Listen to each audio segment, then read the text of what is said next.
We're continuing our series, Faithful Regardless, a study of the book of 1 Samuel. And this week we're focusing on the relationship between David and Jonathan, their friendship, their love for one another.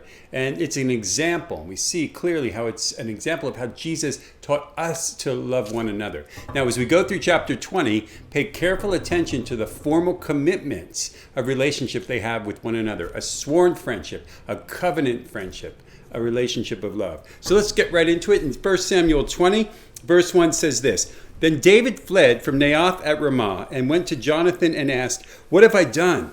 What is my crime? How have I wronged your father that he's trying to kill me?" "Never," Jonathan replied. "You are not going to die. Look, my father doesn't do anything great or small without letting me know. Why would he hide this from me? Isn't it so?" And David took an oath and said, "Your father knows very well that I have found favor in your eyes." And he has said to himself, "Jonathan must now know this, or he will be grieved. Yet as surely as the Lord lives and as you live, there is only a step between me and death." And Jonathan said to David, "Whatever you want me to do, I'll do for you." So David said, "Look, tomorrow is the new moon feast, and I'm supposed to dine with the king. But let me go and hide in the field until the evening of the day after tomorrow. If your father misses me at all, tell him, 'David earnestly asked my permission to hurry to Bethlehem,' his hometown, because an annual sacrifice is being made there for his whole clan. If he says, 'Very well,' then your servant is safe. But if he loses his temper, you can be sure that he is determined to harm me.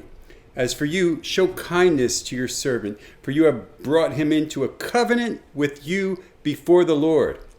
If I'm guilty, then kill me yourself. Why hand me over to your father?" Pause here. You see, David is being chased, he's about to be executed by Saul unless Jonathan steps forward with information, with intel about what Saul is going to do. See, Saul had already chased him to Naioth of Ramah, which is the previous chapter, to try to kill him, but he was knocked down by the power of the Holy Spirit. We left that last chapter, 19, with Saul lying naked on the ground before Samuel. David had a chance to escape, but Saul still wanted to kill him. And Jonathan was the key to David's survival. So, verse 9 says, "Never," Jonathan said, "if I had the least inkling that my father was determined to harm you, wouldn't I tell you?" And David asked, "Who will tell me if your father answers you harshly?" "Come," Jonathan said, "let's go out into the field." So that they went there together. And then Jonathan said to David, "I swear by the Lord, the God of Israel, that I will surely sound out my father by this time the day after tomorrow. If he is favorably disposed toward you, will I not send you word and let you know? But if my father intends to harm you, may the Lord deal with Jonathan, be it ever so severely, if I do not let you know and send you away in peace. May the Lord be with you as he's been with my father." But listen to this. "Show me unfailing kindness," Jonathan said, "like the Lord's kindness, as long as I live, so that I may not be killed.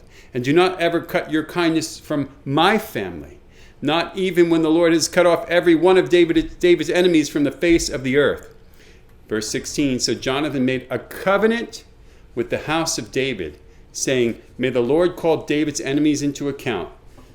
And Jonathan had David reaffirm his oath out of love for him, because he loved him as he loved himself." This is a strong, deep relationship of love between these two men. They're brothers-in-law, technically, but they're two men who have a covenant relationship with each other. That is a formal agreement, written oaths, you name it. They have made a covenant to each other and to each other's families.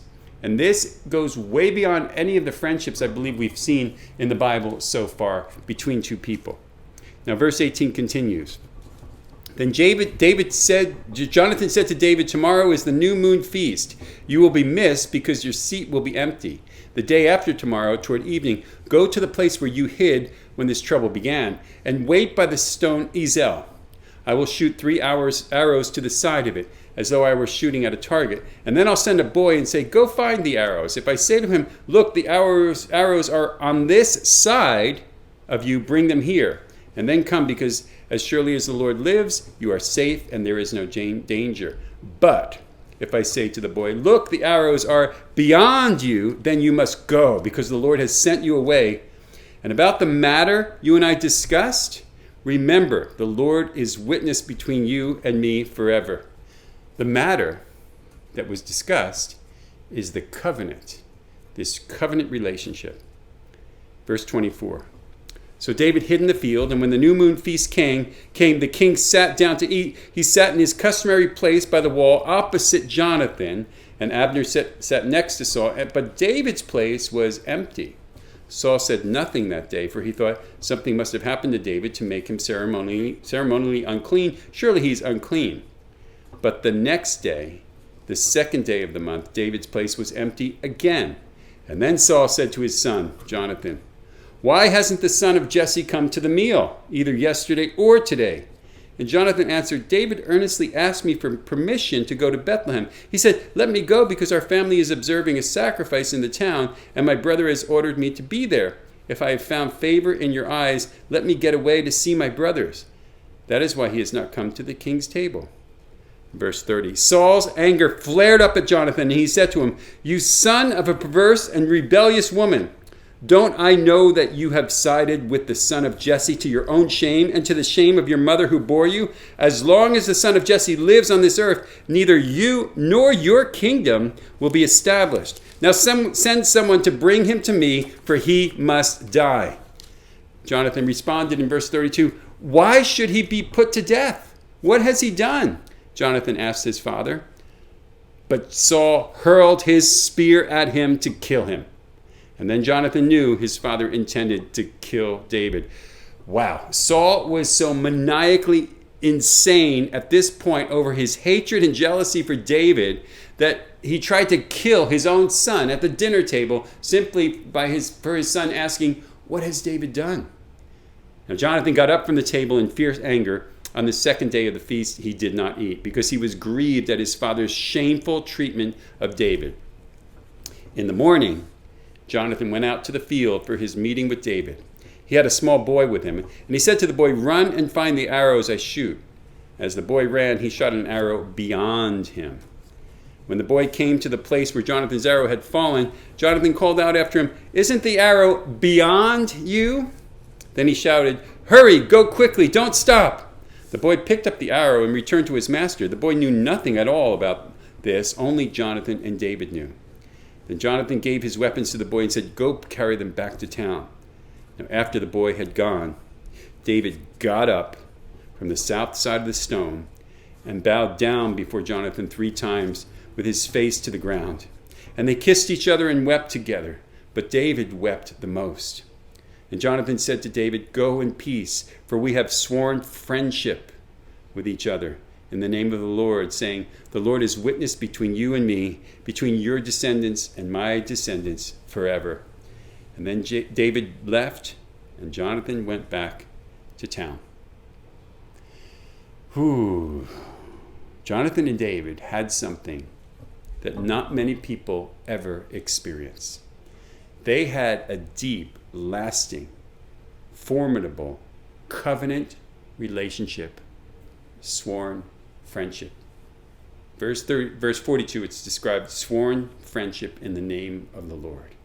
See, this is a friendship that comes with a verbal commitment, a lifelong commitment to remain close friends regardless of what happens for the rest of your life, forever.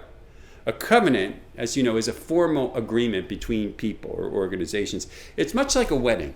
When you go to a wedding, you're not just a spectator, you are a witness to a covenant, a witness to 2 people making a covenant, an oath, really, a sworn oath between each other. It might be to have and to hold from this day forward, for better or for worse, or for sickness or poor, or richer or poor, whatever it might be, till death do you part. That is a covenant. Jonathan and David's sworn friendship was very much like a covenant, but it included 4 things. Their 4 things were their deep love for one another, their commitment to defend one another, their commitment that they would be faithful or loyal to one another, and also that their commitment would extend beyond themselves, but to their families. So we read this, that their deep love for one another had already been forged. Now, 1 Samuel 18, 2 chapters ago, in the beginning it says, after David had finished talking with Saul, Jonathan became one in spirit with David, and he loved him as himself.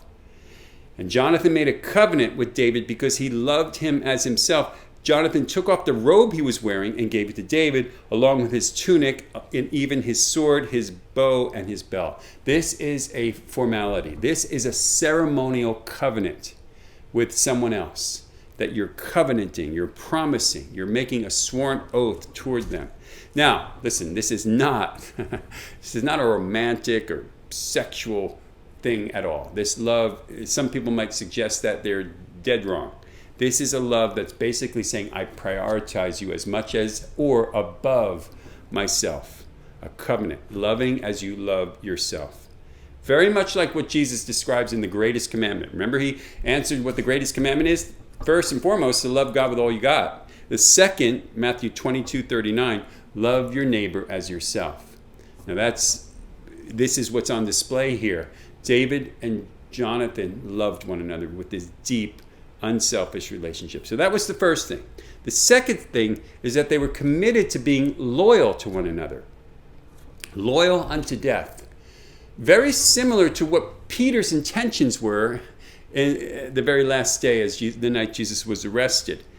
You remember what he said, and he, I believe, earnestly meant, but he failed when he denied Jesus. But in Matthew 26:33 through 35, it says, Peter declared, even if everyone else deserts you, I will never desert you. And Jesus replies, to tell you the truth, Peter, this very night before the rooster crows, you'll deny me 3 times that you even know me. And Peter says, no. He insisted, even if I have to die with you, I will never deny you. And all the other disciples vowed the same. This is a covenant. This is the level of depth of loyalty and faithfulness that a covenant relationship requires. Thirdly, they were committed to defend one another. Now, this goes beyond just defending someone who's attacking your friend, or just stepping in the way, or trying to defend them if they are being threatened. This goes towards defending their character, defending who they are as a person. When someone's being attacked or disparaged or denigrated behind their back, that person would step up even at risk of their own reputation, or, as we see in verse 32 and 33, their own life.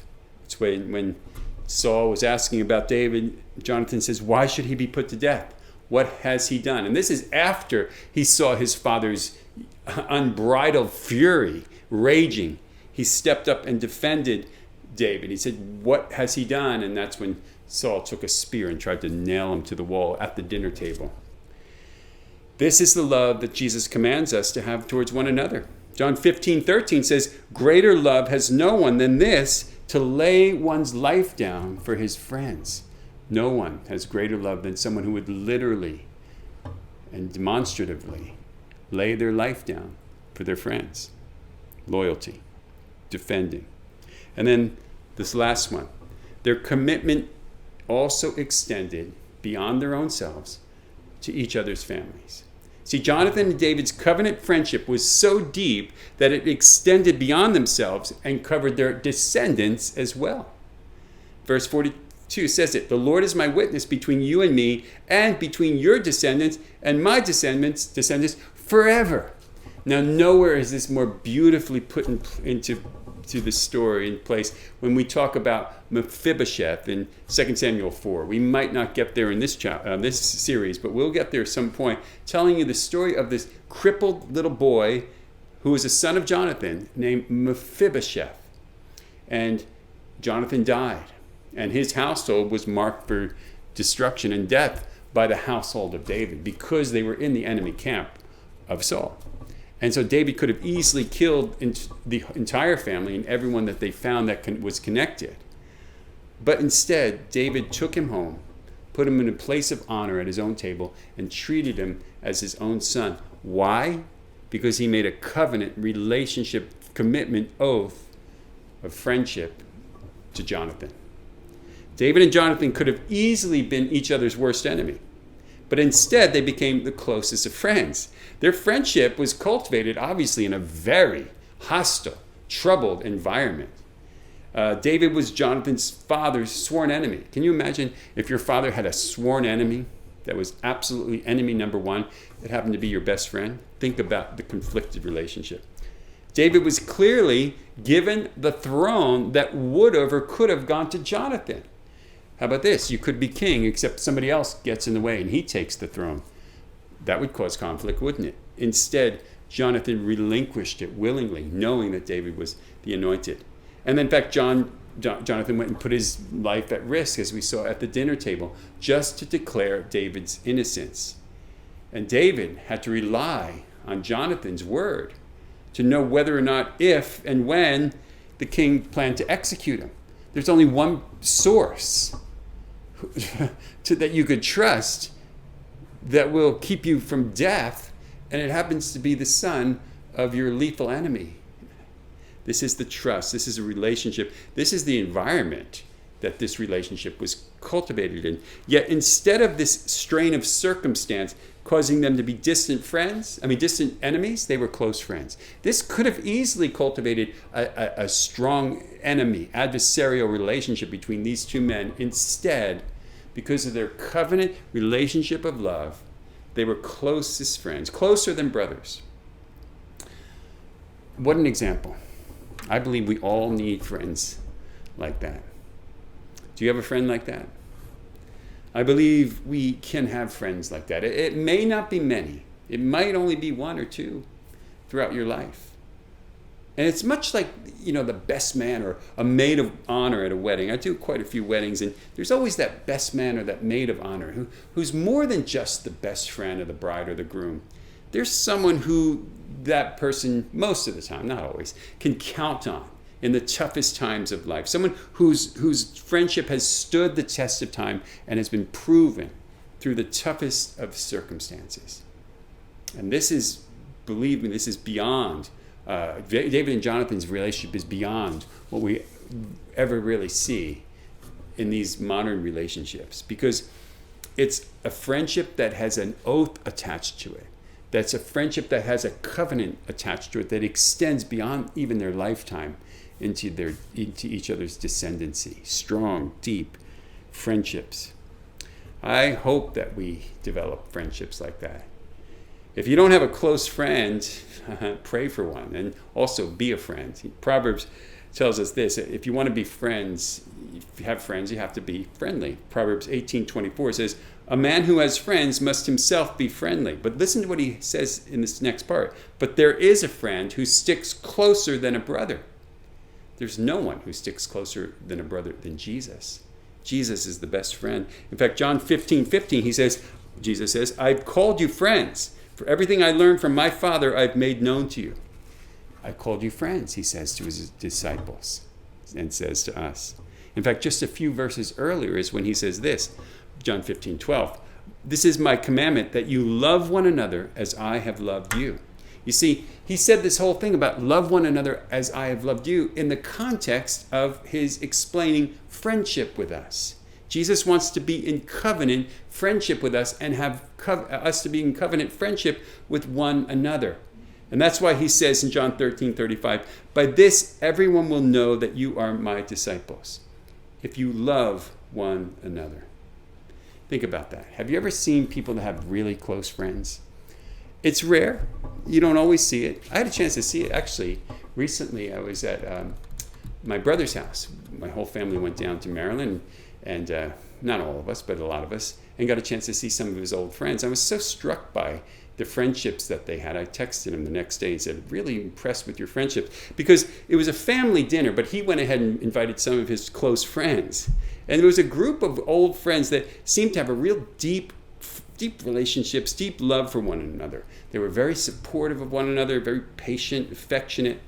And they weren't all from the same church. I think at one time they might have been, but now that wasn't the case yet. Their friendships endured. And here's the thing. They all knew who we were. They knew us by name. And not only did they know who we were, they knew specific challenges and circumstances, tough circumstances that we had gone through in the last, many years of our life. Why? Because they prayed for us. There was a relationship where they were praying for each other's families. And it was just amazing. It was very impressive. And it was not, wasn't like coarse joking and bad words about one another. In fact, they truly enjoyed living through life together And you could tell. It was an environment of friendship and love that is very attractive. Something we all want to have. And honestly, we didn't want to leave. It's much different than when you're with a group of people and they're bickering with one another, they're arguing, or they're just poking fun at one another. There's coarse jesting. You can tell there's like hidden animosity. It's a much different environment. I believe as a church, when we get together, there should be an environment of friendship and love that when people enter into it, they just want to be part of it. They just are so attractive. Because I believe that's what Jesus did. He created an environment of friendship and love that's like no other that ever existed. It's where everyone is committed to loving one another, and showing care and patience and concern in an unselfish manner. You know, it's so attractive and magnetic and contagious that I believe it's the secret sauce of churches. Churches that are able to cultivate this and fully live this out grow very rapidly. Why? Because everyone wants in on that. Everyone wants a place where they can love and be loved, where they can experience a depth of friendship that goes beyond the superficial friendships that exist in most circumstances, in most communities. And that's why Jesus said, by this, everyone will know that you're my disciples if you love one another.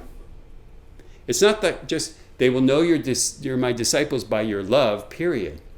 You know, you just seem to love anyone or anybody, everyone that comes across your path. That's beautiful. But Jesus is saying something a little deeper than that. He says, this is how they'll know you're my disciples, if you love one another. Love. It begs the question, well, if it's so important, what is love?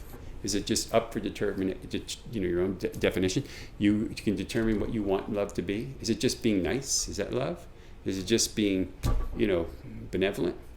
Well, it's one of those words that is clearly defined by what it is and what it is not in 1 Corinthians 13. And you know it.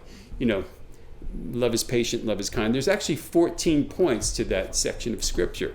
And I'll just go over the points rather than read the Scripture because I know you're familiar with it. But it says, love is patient, love is kind, it does not envy, it does not boast, it's not proud, it's not rude, it's not self-seeking, it's not easily angered, it keeps no record of wrongs.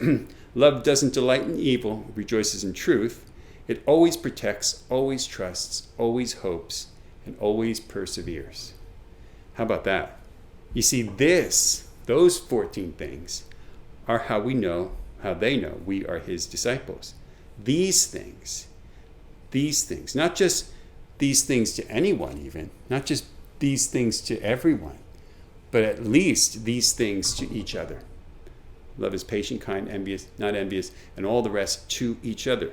This is how they will know we are his disciples. Galatians 6, Paul talks about this. He says, do good to everyone. Be a good person to everyone, but to one group in particular. Galatians 6:10. Therefore, as we have opportunity, let us do good to all people, but especially, he says, to those who belong to the family of believers, to each other. Why? Because he knew the words that Jesus spoke. By this, they'll know that you're my disciples if you love one another. I love the fact that we are a church that always we love anyone who walks through the door, of course. And not only that, we try to show benevolent love, charitable love, as much as we can. By giving what we can, giving to whomever we see has need, giving gloves and socks. Now we're giving backpacks. I love the fact that we're doing that to random strangers everywhere we can. However, if any of you need them, we want to give them to you first.